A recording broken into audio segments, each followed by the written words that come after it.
शांति। आज के इस सत्र में हम जानेंगे कि राजयोग क्या है, राजयोग का आधार क्या है एवं राजयोग की विभिन्न अवस्थाएं क्या है। यदि राजयोग शब्द को देखा जाए तो राज और योग। अब योग शब्द का अर्थ है कनेक्शन, संबंध, जुड़ना। कई बार हम योग शब्द का उपयोग करते हैं जैसे सहयोग, संयोग, सुयोग। अभी जब हम किसी को किसी के कार्य में मदद करते हैं उसे कहते हैं सहयोग। अचानक ही किसी से मिलना हो जाता है तो हम कहते हैं उसे संयोग। और इसी प्रकार जब हम मिलकर कोई कार्य करते हैं तो उसे कहते हैं सुयोग। इस तरह योग शब्द भी बहुत अर्थों में यूज होता है। तो यहाँ पर राजयोग का अर्थ क्या है? राजयोग अर्थात आत्मा का परमात्मा के साथ प्रेम पूर्ण एवं निस्वार्थ भाव से योग, कनेक्शन का जुड़ना, वही राजयोग कहलाता है। अर्थात स्वयं को अपने सत्य स्वरूप में स्थित करके परमात्मा के सत्य स्वरूप में मन को एकाग्र करना, वही राजयोग है। वैसे तो भक्ति मार्ग में भी बहुत सारे योग होते हैं, हठ योग, धर्म योग, क्रिया योग, संन्यास योग, ज्ञान योग आदि। लेकिन राजयोग का अर्थ है कि हमें राजाई की प्राप्ति होती है। अर्थात जब हमारा कनेक्शन परमात्मा से जुड़ जाता है तो उनसे योग जुड़ने के कारण हमारे द्वारा किए गए हमारे विकर्म, हमारे पाप कर्म नष्ट होने लगते हैं एवं उसकी वजह से हमें राज्य भाग की प्राप्ति होती है। इसीलिए इसे राजयोग कहा जाता है। अब राजयोग अर्थात सहज शब्दों में देखा जाए तो परमात्मा की याद। अभी जब भी हम किसी को याद करते हैं तो वह याद किस आधार पर होती है? मुख्यतः देखा जाए तो वह याद 4 प्रकार की होती है।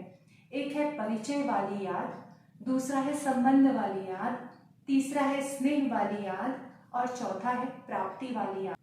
पहला है परिचय वाली याद। अर्थात जब भी हम किसी से हमारा संपर्क होता है या जैसे हम अपने घर में किसी को निमंत्रण कार्ड देना है तो हम अपने पूरे परिचय वालों को हम याद करते हैं, उनका नाम लिखते हैं। मीन्स जिनसे भी परिचय है हमारा उनको हम इनवाइट करते हैं। तो ये हुई परिचय वाली याद, यानी अर्थात किसी विशेष समय पे हम उन्हें याद करते हैं। दूसरा है संबंध वाली याद। संबंध अर्थात जब किसी का संबंध किसी से जुड़ जाता है, जैसे कि माँ और बेटे का संबंध है, तो इस संबंध में जो याद होती है वह सताने वाली याद होती है। अब जैसे कि माँ का जो बेटा है वह बाहर पढ़ाई कर रहा है और अचानक उसकी वहाँ पर तबीयत खराब हो गई है, तो इधर माँ को भी अंदर बेचैनी महसूस होने लगेगी कि शायद मेरे बेटे को कुछ हो गया है। वह उसे बात जब तक नहीं कर पाएगी तब तक उसके मन को तसल्ली नहीं मिलेगी। फिर यदि 2-3 दिन बाद बात होगी तो माँ कहेगी कि मुझे पता था कि तुम्हारी तबीयत ठीक नहीं थी, इसीलिए मुझे अंदर फील हो रहा था। और उससे बेटे से बात होने के बाद में माँ को भी शांति मिल जाती, थोड़ा तसल्ली मिल जाती।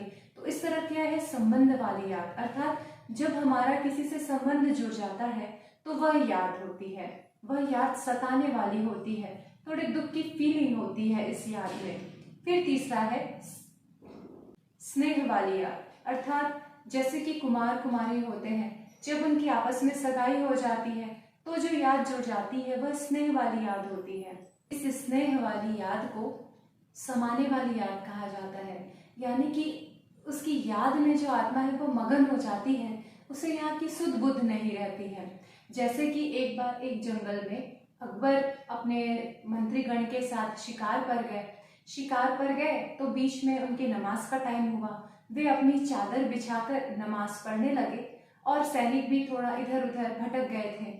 तभी वहां से एक महिला अपने पति को ढूंढते हुए, भागते हुए वह उनके चादर पर से पैर रखते हुए चली गई। फिर अकबर तो नमाज पढ़ रहे थे लेकिन उसका ध्यान गया और वह उस पर बहुत क्रोधित हुए। फिर थोड़ी देर बाद जब वो महिला फिर वापस अपने पति के साथ आई तो अकबर ने उसे रोका और कहा कि तुम नमाज के समय मेरे चादर पर पैर रखकर चली गई थी। तो वह महिला बोली कि मैं तो अपने साजन की याद में भाग रही थी, इसलिए मुझे तो होश नहीं था, लेकिन आप तो उस परमात्मा साजन की याद में थे, तो फिर तुम्हें होश कैसे रहा कि मैं तुम्हारे चादर पर पैर रख कर गई?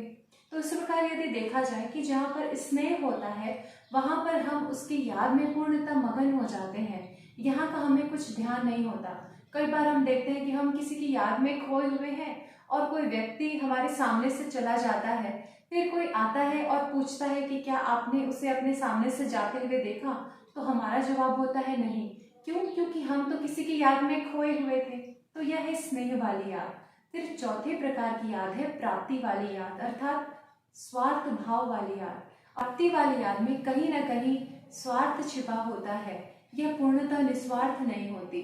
जहाँ पर जिनसे प्राप्ति होने वाली है तो वहाँ पर जहाँ फायदा होने वाला है तो वहाँ पर नेचुरल याद होती है। जैसे कि व्यापारी होते हैं, अब यदि उनके कोई कस्टमर आ रहे हैं शॉप में तो उनकी दुकान में बिक्री अच्छी होगी तो वो घर पर भी आएंगे तो भी उनको दुकान की स्मृति रहेगी।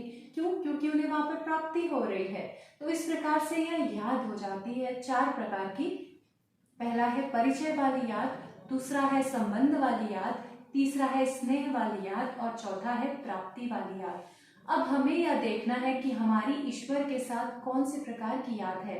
क्या केवल परिचय वाली याद है, या संबंध वाली याद है, या फिर स्नेह की याद है जिसमें हम समा जाते हैं, या फिर केवल प्राप्ति की याद है कि हे भगवान मेरा यह कार्य होगा तो मैं आपको 11 रुपए का प्रसाद चढ़ाऊंगा, या मेरी यह मनोकामना पूर्ण होगी तो मैं नारियल चढ़ाऊंगा। क्या इस तरह की स्वार्थ वाली याद तो नहीं है हमारी परमात्मा के प्रति? तो यह हमें स्वयं को देखने की आवश्यकता है एवं चेंज करने की आवश्यकता है। बहुत सारी भक्त आत्माएं भी हुई हैं, जैसे कि मीराबाई, नरसिंह मेहता, सती अनुसुईया आदि, जिन्होंने परमात्म याद में अपने को स्वयं को भुला दिया, वे समा गए। तो ईश्वर उन्हें ही प्राप्त होते हैं, ईश्वर भक्ति भी कहें उन्हें ही प्राप्त होती है जो अपने इष्ट के प्रति संपूर्णतः मगन हो जाते हैं, अपने आप को समर्पित कर देते हैं। परमात्मा के साथ तो हमारा एक अलौकिक संबंध है। तो यहाँ पर आवश्यकता है कि हम परमात्मा का सत्य परिचय जानें एवं परमात्मा से अपना सही संबंध जोड़े। संबंध जुड़ने के बाद अधिकार तो हमें स्वतः प्राप्त हो ही जाता है। जैसे कि एक बहुत बड़ा सेठ है, उसके पास यदि उसका कोई सेवक आता है और वह कहता है मालिक मुझे 100 रुपए की आवश्यकता है, तो वह सेठ बहुत मोल भाव करके उसे 100 की जगह में 50 रुपए देगा कि इतने में काम चला ले। वहीं पर अगर उसका बेटा आता है, पिताजी मुझे 10 रुपए चाहिए, तो वह सेठ अपने बेटे को 100 रुपए पकड़ा कर कहेगा कि जा बेटा तेरे को कम न पड़े। तो यहाँ पर अंतर आ जाता है। तो इसी प्रकार हमारा भी परमात्मा से संबंध कैसा है? क्या सेवक का है या दास का है, जिसमें हम परमात्मा से केवल मांगते रहते हैं, या फिर बेटे का है जिसमें हम उसके सारे वर्षे के, उसके खजाने के मालिक बन जाते हैं, अधिकारी बन जाते हैं, तो हमें मांगने की आवश्यकता नहीं रहती। इस तरह यदि हम परमात्मा के साथ भी अपना संबंध जोड़ लें तो हम पूर्णतः उसके वर्षे के अधिकारी बन जाएंगे। अब देखा जाता है कि परमात्मा के साथ हमारे मुख्यतः 6 संबंध होते हैं। पहला है माता और पिता का, दूसरा है टीचर और स्टूडेंट का, तीसरा है गुरु और शिष्य का, चौथा है मित्र का, पांचवा है पति पत्नी का या साजन सजनी का, और छठवा है बच्चे का। इस तरह से ये मुख्य 6 संबंधों का भी अनुभव हम परमात्मा के साथ में कर सकते हैं। जैसे कि पहला, माता पिता का संबंध। परमात्मा हमारे माता पिता है, यानी कि हम उनके खजानों के, उनकी प्रॉपर्टी के मालिक हैं, उन पर हमारा अधिकार है। जिस तरह माता पिता अपने बच्चों का ध्यान रखते हैं, तो यदि परमात्मा के साथ हम माता पिता का संबंध जोड़ लें कि परमात्मा स्वयं हमारे माता पिता है और हम उनके बच्चे हैं, तो कितना अलौकिक अनुभव प्राप्त होगा कि स्वयं भगवान हमारे माता पिता हैं। तो यह संबंध की भी अनुभूति हम परमात्मा के साथ कर सकते हैं। दूसरा है टीचर और स्टूडेंट का। लौकिक पढ़ाई में भी यदि देखा जाए तो टीचर स्टूडेंट को पूरी शिक्षा देते हैं, पढ़ाते हैं, उन्हें इस लायक बनाते हैं कि जो स्टूडेंट है वो अपने पैरों पर खड़े हो जाए। तो यदि परमात्मा को हम अपने टीचर के रूप में स्वीकार करें, टीचर के रूप में उनसे संबंध जोड़ें, तो उनकी सारी शिक्षाएं हमारे लिए हो जाएंगी और हम भी अपने पैरों पर खड़े हो जाएंगे। हम अपने जीवन को हीरे तुल्य बना सकेंगे, दिव्य गुणों से संपन्न बना सकेंगे। फिर तीसरा संबंध होता है गुरु और शिष्य का। यदि परम पिता परमात्मा हमारे स्वयं सद्गुरु बन जाए, हमें सत्मार्ग पर ले जाए, हमारी सद्गति करे, तो वह कितना श्रेष्ठ भाग्य है। तो अभी के समय में परमात्मा स्वयं हमारे गुरु बनते हैं और वे हमारी नैया विषय सागर से पार लगाते हैं। चौथा संबंध है मित्र का। जैसे कि मित्रों के बीच में स्नेह का आदान प्रदान होता है, उसी प्रकार परमात्मा हमारा मित्र बन जाए तो भी हम अपने विचारों का आदान प्रदान उसे कर सकते हैं, उसे बहुत मीठा संबंध जोड़ सकते हैं फ्रेंडशिप का। जैसे कि कहते हैं कि एक बार एक व्यक्ति की ईश्वर से दोस्ती हो गई। उसने ईश्वर से कहा कि मैं आपके जैसे आपके स्थान पर रहना चाहता हूँ। तो ईश्वर ने कहा ठीक है, तुम 10 दिन के लिए इस वैकुंठ के मालिक बन जाओ। तो वह तो मित्र था, तो वह 10 दिन वैकुंठ के मालिक बनकर बड़े सुख भोगने लगा। लेकिन जब 10 दिन के बाद 11वां दिन आया, तो जब परमात्मा से उसकी बात हुई कि चलो 10 दिन पूरे हुए, तो उस 10 दिन में उस मित्र ने, परमात्मा के उस मित्र ने अपने लिए एक और वैकुंठ तैयार कर लिया। तो वहां भी ईश्वर उनसे राजी रहे, क्योंकि दोस्ती है। दोस्ती में हम कुछ ऊपर नीचे भेदभाव नहीं होता, समानता का अधिकार होता है। तो उसी प्रकार यदि हम परमात्मा को अपना मित्र बना ले तो उनकी प्रॉपर्टी के भी हम एक तरीके से अधिकारी बन जाते हैं। उनके दुख सुख का, हम अपने दुख सुख का ईश्वर को साथी बना सकते हैं, फ्रेंड बनाकर उनसे मन की बातें कर सकते हैं। फिर 5वां संबंध होता है पति पत्नी का या साजन सजनी का। जैसे कि मीराबाई के लिए कहते हैं, उन्होंने श्री कृष्ण को अपना पति मान लिया, अपना सब कुछ उन पर न्यौछावर कर दिया। उसी प्रकार हमारा भी संबंध यदि परमात्मा से जुड़ जाए, जैसे कि लोग तो पति को परमेश्वर मानते हैं, यहाँ पर हम परमेश्वर को ही अपने पति के रूप में स्वीकार कर ले तो आत्मा के तो भाग्य ही जग जाए। तो ऐसा श्रेष्ठ भाग्य, श्रेष्ठ अनुभव हम परमात्मा के साथ भी साजन के रूप में भी हम कर सकते हैं, क्योंकि यह साजन कभी दुख नहीं देता। विदाउट एक्सपेक्टेशन वह हमें स्नेह देता है, हमें प्यार करता है, खुशियां लुटाता है। फिर 6वां संबंध है बच्चे का। यदि हम भगवान को अपने बच्चे रूप में देखें तो भी हमारा भाग्य श्रेष्ठ बन जाएगा। जैसे कि एक बार एक बुजुर्ग महिला थी, उसके 3 बेटे थे और तीनों बेटे बाहर पढ़ाई के लिए चले गए और वह घर में अकेली बिस्तर पर वह तड़प रही थी, बुखार था उसे बहुत। लेकिन अचानक ही उसे स्मृति आई कि उसने भगवान को बच्चे के रूप में याद करना शुरू किया। उसने कहा कि मेरे तो सभी बच्चे चले गए, भगवान अभी आप ही मेरे बच्चे बनकर मेरी सेवा करो।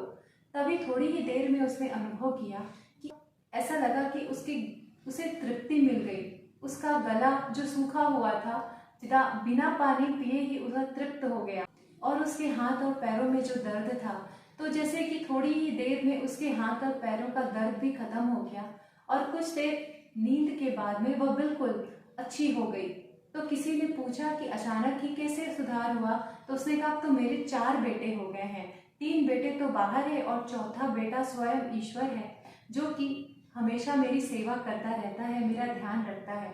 तो यदि परमात्मा से हम इस तरह से संबंध जोड़ें तो हमें धीरे धीरे उसके साथ की अनुभूति भी होने लगेगी। अब हम देखेंगे राजयोग की विभिन्न अवस्थाएं कौन कौन सी है। इससे मुख्यतः 4 अवस्थाएं होती है। पहला है विचार सागर मंथन की अवस्था, दूसरी है रूह ध्यान की अवस्था, तीसरा है एकाग्र अवस्था और चौथा है अनुभूति की अवस्था। पहली अवस्था है विचार सागर मंथन की अवस्था। भक्ति मार्ग में भी गायन है कि जब देवताओं और असुरों ने सागर का मंथन किया तो उसमें से सबसे पहले विष निकला और उस विष का पान करने के लिए शिव जी का आवाहन किया गया और शिव जी ने उस विष को धारण किया और उसके पश्चात बहुत सारी उसमें से अमूल्य वस्तुएं निकली और अंत में लक्ष्मी जी प्रकट हुई अमृत कलश के साथ। तो उसी प्रकार यदि हम देखें तो जब हम मेडिटेशन का अभ्यास करने बैठते हैं तो हमारे मन में प्रारंभ में बहुत ही नकारात्मक एवं व्यर्थ विचार आ सकते हैं। तो यह व्यर्थ विचारों के बीच में और सकारात्मक विचारों के बीच में एक संघर्ष की स्थिति उत्पन्न होती है। तो इसे हम इस तरह से समझ सकते हैं कि सकारात्मक विचार देवताओं के समान है एवं नकारात्मक विचार असुरों के समान है। तो जब हम राजयोग का अभ्यास करते हैं या मेडिटेशन का अभ्यास करते हैं तो इन दोनों विचारों के बीच में संघर्ष होता है। हमें ऐसा अनुभव होता है कि पहले तो हमारे मन में इस तरह के नकारात्मक विचार नहीं आते थे, लेकिन अचानक ही ये विचार कहाँ से आने लग गए हैं। लेकिन हमें घबराना नहीं है, हमें चिंतन करते रहना है, क्योंकि जब सागर का मंथन हुआ तो प्रारंभ में उसमें से विष ही निकला, कटुता ही बाहर आई। उसी प्रकार हमारे मन में भी अब तक बहुत ही नकारात्मक नेगेटिविटी भरी हुई है। तो जब हम विचार सागर मंथन करते हैं तो प्रारंभ में वही इमर्स होता है, लेकिन यह भी हमें परमात्मा शिव को अर्पित कर देना है। अब ऐसा नहीं कह सकते कि हम परमात्मा को अपनी नकारात्मकता कैसे अर्पण करें। आप देखेंगे कि शिव जी के ऊपर अब धतूरा ही चढ़ाया जाता है। अब धतूरा जंगली फूल है, जंगली फल है, लेकिन फिर भी शिव जी के ऊपर अर्पित करते हैं। अर्थात हम अपनी कमी कमजोरियों रूपी अब धतूरे परमात्मा शिव पर अर्पित करते हैं। तो हमें अपने नकारात्मक विचारों को भी परमात्मा को अर्पित कर देना चाहिए, वे उसे स्वीकार करेंगे और यह समाप्त होने के पश्चात हमारे मन में सकारात्मक विचार आने लगेंगे।